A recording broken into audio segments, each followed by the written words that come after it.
यानी 1 जून से कई सारे नियमों में बदलाव हुए हैं, जिनका सीधा असर आपकी जेब पर पड़ेगा।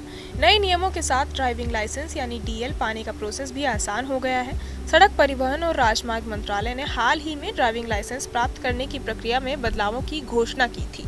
लागू होने वाले सबसे बड़े बदलावों में से एक ये है कि ड्राइविंग टेस्ट देने के लिए किसी को पास के क्षेत्रीय परिवहन कार्यालय यानी आरटीओ में लाइन में लगने की कोई ज़रूरत नहीं है, जो संबंधित राज्य सरकारों के अधीन संचालित होते हैं। अब नए ड्राइविंग लाइसेंस नियमों के तहत लोगों को आरटीओ के बजाय प्राइवेट ट्रेनिंग सेंटर्स में ड्राइविंग टेस्ट देने का ऑप्शन मिलेगा। हालांकि ड्राइविंग लाइसेंस जारी करने के लिए इन सेंटर्स को टेस्ट आयोजित करने के लिए सरकार से मंजूरी लेनी होगी। ड्राइविंग टेस्ट पूरा करने के बाद ये केंद्र सफल आवेदकों को प्रमाण पत्र जारी करेंगे। इन प्रमाण पत्रों का यूज करके सरकारी आरटीओ के माध्यम से ड्राइविंग लाइसेंस के लिए आवेदन करने के लिए किया जा सकता है। इसके अलावा केंद्र ने आज से ही ड्राइविंग लाइसेंस प्राप्त करने और इसके रिन्यूअल के प्रोसेस से जुड़ी फीस में भी बदलाव किया है। स्थायी ड्राइविंग लाइसेंस या लर्निंग लाइसेंस प्राप्त करने या दोनों को रिन्यू करने के लिए 200 रुपये का भुगतान करना होगा। अंतर्राष्ट्रीय ड्राइविंग लाइसेंस प्राप्त करने के लिए 1000 रुपये प्रति आवेदन फीस देनी होगी। सुविधा के लिए इन लाइसेंसों को प्राप्त करने का प्रोसेस अब पूरी तरह से डिजिटल होगा। केंद्र ने वैध ड्राइविंग लाइसेंस के बिना वाहन चलाने वालों के लिए लगाए जाने वाले जुर्माने में बदलाव को भी मंजूरी दे दी है। 1 जून यानी आज से इस यातायात नियम का उल्लंघन करने वाले चालकों को 2000 रुपये का जुर्माना देना होगा। अगर कोई शख्स तेज गति से गाड़ी चलाता है तो उसे 1000 रुपये से 2000 रुपये तक का जुर्माना देना पड़ सकता है।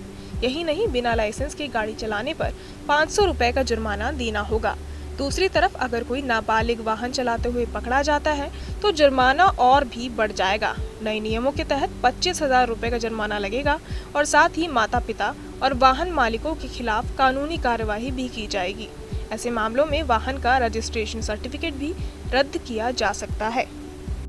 ड्राइविंग लाइसेंस के अलावा आधार कार्ड से जुड़े नियम में भी बड़ा बदलाव हुआ है। अगर आप अपने आधार कार्ड में कोई अपडेट करवाना चाहते हैं तो 14 जून तक इसे फ्री में करवा सकते हैं। हालांकि ये अपडेट सिर्फ उन्हीं चीज़ों से जुड़े हैं जिन्हें ऑनलाइन किया जा सकता है।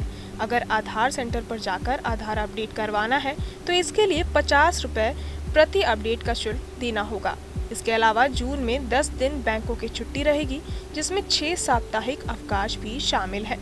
आपको बता दें कि स्थायी ड्राइविंग लाइसेंस या लर्निंग लाइसेंस प्राप्त करने या दोनों को रिन्यू करने के लिए 200 रुपये का भुगतान करना होगा।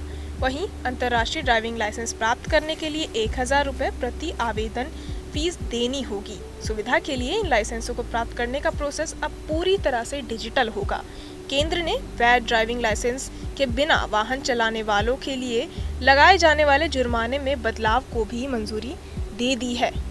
बहरहाल, आप क्या कुछ सोचते हैं, हमें कमेंट बॉक्स में ज़रूर बताएं और ऐसी तमाम खबरों के लिए सब्सक्राइब करें न्यूज़ नेशन।